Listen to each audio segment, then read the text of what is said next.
Hey guys, this is Rachel Migliacci. I'm trying this for a second time because my computer actually froze, so hopefully it works this time. My book for my report is called Creating Magic, 10 Common Sense Leadership Strategies from a Life at Disney by Lee Cockerell. I'm going to share my screen with you so that you can hopefully see my PowerPoint.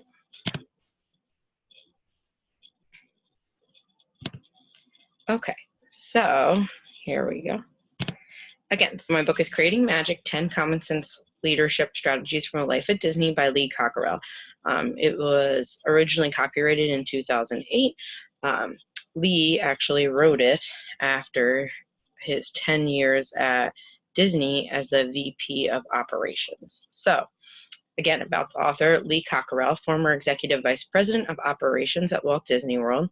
During his 10 years as Vice President, he led a team of 40,000 plus cast members and led operations for 20 resort hotels, 4 theme parks, 2 water parks, and ESPN Sports Complex. So he had a pretty broad range of resorts and hotels and parks and cast and things like that. He depicts his career in the book in the hospitality industry from manager to great leader. His background, he grew up in a farm in Oklahoma. He served in the military, and once he got out of the military, his friend had gotten a job at one of the Hilton hotels and actually got him a job. So he fell into the position at Hilton and he worked his way up. So he worked his way up at Hilton and then eventually moved on as the VP of Food and Beverage at Marriott. So from Hilton to Marriott. And then once he was at Marriott for a few years, he was actually asked to help with the opening team at Disneyland Paris. So he headed the food and beverage operations there for the opening. After he'd been at Disneyland Paris for the opening, he was asked to move back to the States to be the VP of Operations at Walt Disney World Resort. So he worked at Walt Disney World for 10 years as the VP of Operations, and then once he retired, he wrote this book. And he is out there still active in the community, and he's currently heading his own company, Lee Cockerell LLC, which focuses on leadership management and customer service and consulting. And it's headquartered here in Orlando, Florida, where I actually am. So the key ideas: you can learn to lead. Leaders are not born, which is kind of what we talked about in class multiple different times and kind of had feedback and different discussions going back and forth on whether we think that leaders are born or they can learn to be leaders. So he believes that you can learn to lead, you're not born with it. The key ideas, again, are also that you should strive to be the best leader that you can be, treat others with respect, keep up to date on different things in your industry, whether that's technology, what your customers want, things like that, because they change constantly. Coach your team and create a new generation of leaders. So don't just, coach yourself and make sure that you are bettering yourself, but actually help others along the way. So it's kind of like the philosophy: once you get to the top, look back and stick your hand out to bring the next person up with you. So Lee believes in that strongly. Another thing that he talks about in his book is ARE, appreciation, recognition, and encouragement. And he asks that leaders give ARE out as often as possible because it's actually something free. And once people are given ARE, they actually give it back to others. So they're able to tell their coworkers or, people under them or people above them, and give them compliments, tell them what they're doing right, then just show that they're appreciated. He used small notes or handouts to spread ARE. So he would actually, say, hey, notice something that somebody did, give them a pin or send them a note. If a guest wrote in a special letter acknowledging one cast member, he would send that cast member a note from him saying how much they're appreciated for their contribution to the Walt Disney World Resort, and send a pin with them that either said like leadership or outstanding service, things like that, to give them just a little sense of appreciation and let them know that they are important to the company. He also preaches rave, respect and value everyone, and that's one of the key components in his book that he talks about, and we'll go over that more, but basically showing others that you value and appreciate them. So there are actually 10 different strategies in this book. So I'm going to go through all 10. There's a slide for each of them. And basically he gave different scenarios and different examples from his life and his career, and talked about each of those in reference to these different strategies. So number one is remember everyone is important. Know your team and let them get to know you. The more that people trust you, the more that they know you, the more willing they are to do more for you, your team, for your company, and to do a good job. They're more excited to come to work, things like that. So it's important to get to know your team and make sure that they know you as well. And again, that ties back into everyone matters and make sure that they know it. So make sure that you appreciate them and that their role is vital to what you're doing as a company. Make yourself available to your team and others. Lee preaches this as well and gives examples of, okay, he had 40,000 cast members under him, and every time he would go to a new area, he would let them know, if you ever have anything you need to discuss, whether it's an issue at home or, you know, an issue at work, or you just have an idea, you're excited about something, there's something in your area that's not working that well, don't feel the need to always go to your manager. You can if you wish to, but basically break down that chain of hierarchy that, okay, you can only go to your manager, and if your manager doesn't do anything, then you're out of luck. You can actually go directly to Lee. So one example he used was, you know, some people would come in with different thoughts on how to make the operations more efficient, and he would utilize a lot of those, but also they would come to him with personal issues. One cast member came and told him, hey, you know, my mother needs a walker. We've spent all our savings building a wheelchair, you know, ramp for my mother to get into the house, but now that she is, you know, disabled and cannot walk herself, I really need a walker. He went to the United Way and, you know, talked to them and was able to get her a walker the next day for her mother. So just little things like that just shows that going above and beyond, and that each person matters. And they came to him with something as simple, you know, as a walker, which sounds, you know, most people would be able to go out and buy that, but because they used all their funds, you know, for that and were struggling, you know, their quality of life was really diminished. And of course, that cast member is thinking about other things, preoccupied by their work, their home life while they're at work. So again, him showing that little bit of trust and value and showing that person that he cares, they're going to have that cast member's commitment pretty much, you know, for the next several years, if not longer. So showing that they care is really important. Greet others sincerely. Just meaning, okay, if you walk past a group of 3 people, greet each one if you know their name, or make it a point to know their name if possible. So actually wave to them and say hello. Don't just say hi to one and then make the other 2 feel excluded. Communicate clearly and concisely, and don't micromanage. So let people know what you want them to do. Say, here's, you know, what your task is or your role is, go and do it. They will find out a way to do it. They will figure it out. And if they can't figure it out, they will come back to you and ask questions, but don't be hovering over them, watching everything they're doing at all times. Be available for your team. Again, where he said, you know, okay, everyone matters. If you need to come talk to me, you can. So just being available at any time to be able to put that down. Of course, there's meetings and things like that, but in between that, you can always schedule, you know, 5 minutes for somebody. And treat people like you want your customers to be treated. So obviously you want your customers to have the best quality service. So you also want to treat your people with the same respect. Break the mold. So be clear who's responsible for what. Again, kind of like giving them a task and saying, go, you know, go forth and to complete this. So let them know what they're responsible for so that they can be held accountable, but also so they have some sense of ownership of that task or that responsibility. And people will take that and they will make it their own, and they hold it dearly. So usually people are really excited about that. Make sure each possession counts and don't have overlap. So basically, if you have 3 people and they have similar responsibilities and they're all trying to take care of the same thing, it makes the lines of responsibility really confusing. There's no accountability there. So maybe you need one position less, or maybe one position needs to be kind of better defined. Okay, this is who's in charge of what. Or there may need to be more positions added. So just make sure that is clearly defined and that each position counts. Every time there is a change, there will be resistance. So embrace that resistance. Let people know that you care, that you understand they're frustrated and why. Listen to their grievances, but also tell them why you are changing a certain thing, and, you know, go forth with that. Reduce unnecessary meetings. So don't have meetings for the sake of having meetings. I know a lot of leaders get in the habit of this. it seems that their day is filled with meetings, whereas a real leader should be out on the floor with their people as well. So they should be in some meetings, but if there's multiple meetings for one topic, they might not need to have that.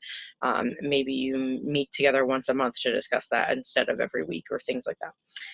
And then again, with the accountability, so make sure that there are clear levels of accountability and decisions, and make sure that those decisions and new information gets passed down through the levels of hierarchy. So even those, as you would say, at the bottom, have all that information as well, and they're not in the dark. Number 3, make your people your brand. So when an employee leaves, redefine their job description. So an employee might have been hired 5 years ago with a different team of people with them. Now there may have been other people added to the team.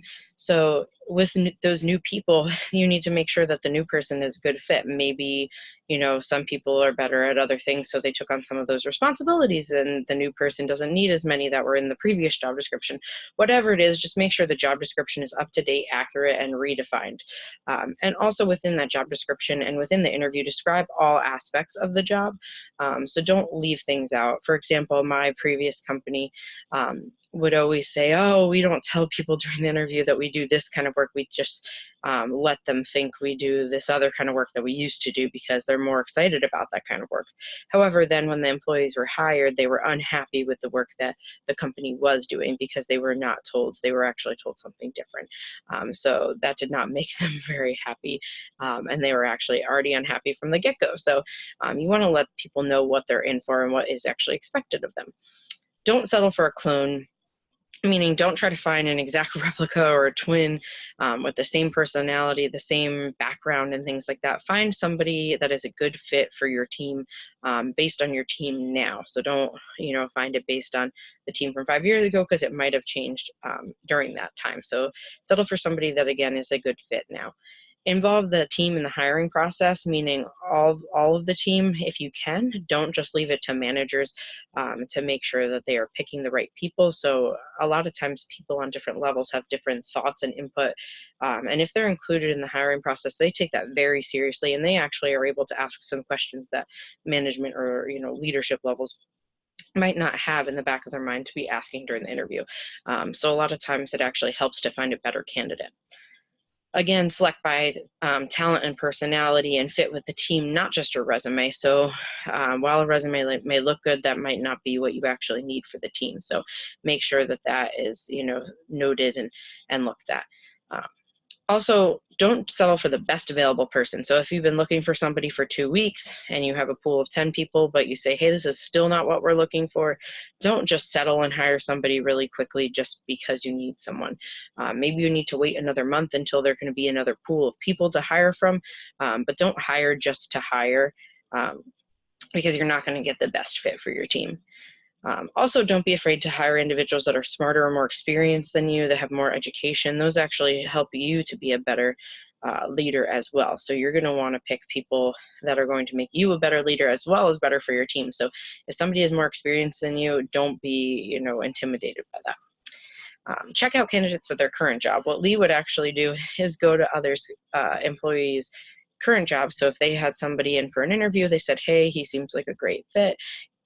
They were in the hospitality industry already, so he'd actually go to wherever their place of current employment was, see them in action, and see if they were getting the real deal, or if they were putting on a persona, or you know, were the right, you know, not the right fit for the team, by actually seeing them in action with the guests and with their teams and things like that. So that actually told him a lot more about the people that he was looking to hire, and he was able to avoid hiring some people that would have not been a great fit if he had not done that. And then terminate quickly and respectfully, and also keep in contact with those you have let go or lay off. So, you know, if you're going to be terminating someone, don't beat around the bush. Go into a meeting, let them know as soon as possible so that they have time to find a new job, and also help them with finding the new job if possible, whether that's severance pay, whether that's some kind of, you know, package to help them with their resume, or keep, you know, get them in contact with other people within the industry, things like that. And then once they are laid off or let go, stay in touch, because, you know, there might be a position that's open for them in a year. Training. Sorry about that, guys. Number 4, be a role model and teach by good example. So just like a parent and a child, a child is going to be watching a parent in every move that they make. So teach by, you know, others watching you actually, and let them see what you do so that they can do a good job as well. Give people a purpose, inspire them, make it more than a job, make them excited about coming to work. If you let them know what you're really here for and what you're passionate about, they're going to feel that purpose as well, and they're going to be excited for their job and to do the best job that they can. Give immediate feedback. So again, with the parent and the child, if you see someone doing something that's incorrect or improper, or whatever the case may be, pull them aside and give them immediate feedback. Again, with the parent and the child, you know, if a child throws a tantrum, you don't wait till 3 days later to give them feedback on that and say, hey, that wasn't appropriate what you did 3 days ago. You're going to tell them right then, and let them know why it wasn't okay, and they will learn from that. Don't wait for an annual review like a lot of people do, because they could have had all that time within that year to improve themselves if they had known that they were doing something incorrectly. Also create learning programs or have your employees attend seminars, and always be looking to help better yourself as well as your team. It's really important that you give your team resources and allow them to grow too. Set clear expectations for all employees, so ensure that they know what is expected of them so you can hold them accountable, but again, don't micromanage and, you know, let them kind of run with it. It's your responsibility to be a coach and a teacher, and to empower others on your team. Number 5, eliminate hassles. Continually ask your team what can be improved. Should you be creating new processes and procedures, you know, and you are able to create those different items and processes with their input and based on their good ideas, because they're closer to a lot of these different processes, so they have actually more ideas typically than the leader does. Ask why we do the things that we do, and don't accept it's always been done that way. So if you say, hey, why is this done this way? A lot of people answer, oh, it's always been done that way. We don't want that answer. We actually want to know why it's done that way, and if that is the best system to do it. And also, if a system fails, try to figure out why it failed. Don't just find a person to blame it on. A lot of times within companies, there's the blame game, and they're pointing to each other and saying, okay, you know, it was this person, it was because of his negligence, or he did something improperly. No, the system itself failed. Let's figure out why that happened and how to fix that. And again, implement new changes in systems. Ask yourself, how many suggestions or improvements have I made in the past 30 days? And always be continuing to improve that, and looking for new ways to make things more efficient and better, both for the customer as well as the employees. And then if you implement a new system after 30, 60, and 90 days, evaluate the system, make sure it's working and it's working, you know, efficiently and correctly. And if it's not, maybe you need to go back to the old system. So evaluate that as well. Number 6, learn the truth. Be present on the floor with your team, whatever that may be. Maybe that means in the office, maybe it means in the field of construction, maybe that means, you know, in the warehouse, whatever it is. Make sure that you essentially show face, let them know who you are, get to learn a little bit about them, and let them know you're there for, you know, you're open to suggestions and improvements and things like that. The more time you spend with them, the more comfortable they are around you. So they're going to be willing to volunteer some of this information. Whereas if you're seen once every 6 months, you know, you're a stranger to them and they're not going to feel like they can talk to you. And the more time you actually spend on the floor as well, the more areas you can find for improvement. So you might see something that you weren't going to see if you were in your office. When you're on the floor, you see that, you know, so there's some kind of item that can be improved, or system or solution for different things that you see that are problems on the floor. So it's also a good learning curve for you. And then always follow through. So if a team member talks to you and says, hey, I think this can be improved, or hey, I'm having trouble with this, or whatever it may be, if you promise your team something, ensure that you complete whatever task it is or whatever suggestion is. Tell them, you know, and ensure them that you value their suggestion, and then let them know if it's been taken care of or hasn't, and for why it hasn't been taken care of if it hasn't, just so that they know you care and you're following through, so that they follow through on what they're supposed to do as well. Hold one-on-ones with your direct reports. And I don't know if you guys are familiar with one-on-ones. I have them with my team as well. But basically, They're just a little sit down and you go over, okay, what's working, what's not, what are you having trouble with? And I actually hold them weekly. You can hold them as necessary, but a lot of times people hold them bi-weekly, sometimes monthly, depending on, you know, the nature of the job and the team and things like that. But it's kind of just a little bit more informal, and you're able to go through some of the issues you're struggling with, or actually go through things that you're looking for the future, whether it's professional development or whatever that is. Evaluate your budget and justify what you're spending. So go through and say, okay, why are we spending this much on this? And figure out why. And maybe there's a need to spend that much, but maybe there are different alternatives that you can take, or find a new packager or a new supplier for certain things if it seems like you're using too much of your budget for a certain thing. Experience your product from your customer's point of view often. One thing that Lee talks about in his book is he would just go to the park with his grandkids and see it from their point of view and for the customer's point of view, and watch families and take photos for the, you know, if somebody's standing in front of the castle at Walt Disney World, he's going to offer to take photos from them. Learn to be a guest, and learn to see, you know, from the guest's point of view, how the customer is experiencing all these things, because the product is Walt Disney World, and, you know, the service that the cast members are providing for them, at, you know, all the guests there. So he was able to go and kind of see the guest point of view, and Walt Disney himself used to do that as well. So it's important to experience it however you can from your customer's point of view, and often. So he would do that like once a week, so that he was able to see that. And also ask others for feedback about yourself. It's really difficult to hear feedback about yourself. I know I have trouble with that, because, you know, you usually beat yourself up harder than, you know, anybody else does. So get feedback about yourself from others and learn from that, and actually use it to improve. Number 7, burn the free fuel. So again, like I talked about previously, give ARE, appreciation, recognition, encouragement. The more you give, the more an employee or any employees will feel appreciated. It's something that you can give out freely and frequently. So you want to give it out as much as possible. And they actually have a different programs where you can go as a cast member and recognize another cast member. So I could go, I'm actually a cast member myself, so I can go on and say, okay, my coworker did a great job today. I'm going to send that in, and you send it in to a system online. It goes to the leader, and they get a printout and said, hey, you know, you were recognized for doing this, and, you know, then all those different compliments, you know, they actually go into like a pool, and once a month they draw one of those compliments that are sent out, and actually give out prizes for that. And that's just one little program that they have, but it's an example of showing ARE. So, you know, Lee talks about giving that out a lot, and he would also give out, like I said, little pins and notes and things.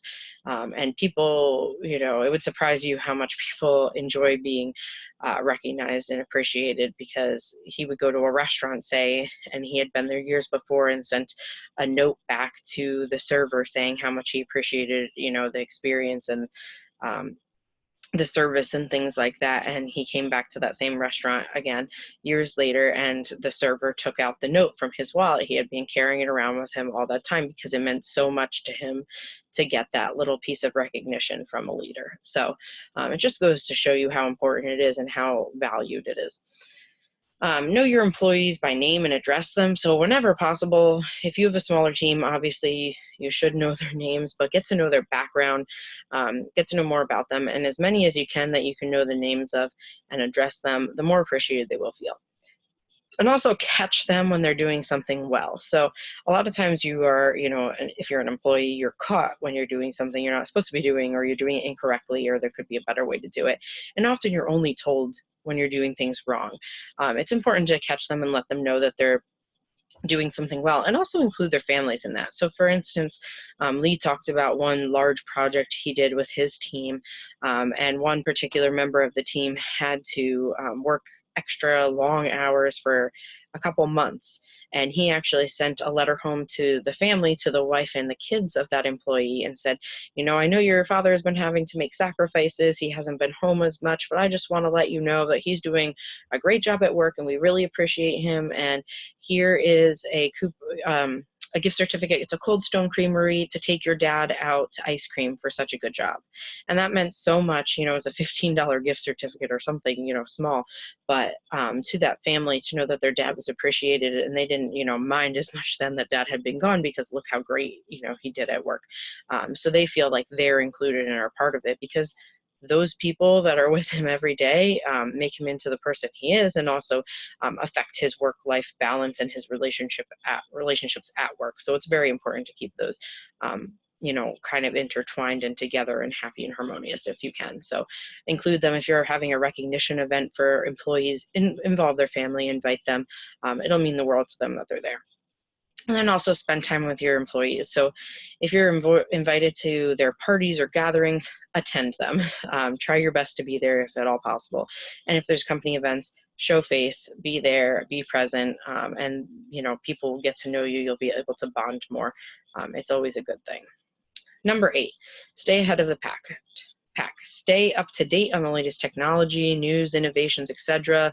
When at all possible, go to conferences, seminars, leadership training. It's really easy when you're a leader and you're really busy to say, I don't want to go to that conference, I don't want to go to that seminar, I don't want to go to this, I don't want to take my free time and read this. But that's how you're going to stay up to date, be current in the industry, and excel at what you're doing. So also learn what your competitors are doing well, and then utilize those that knowledge and those skills.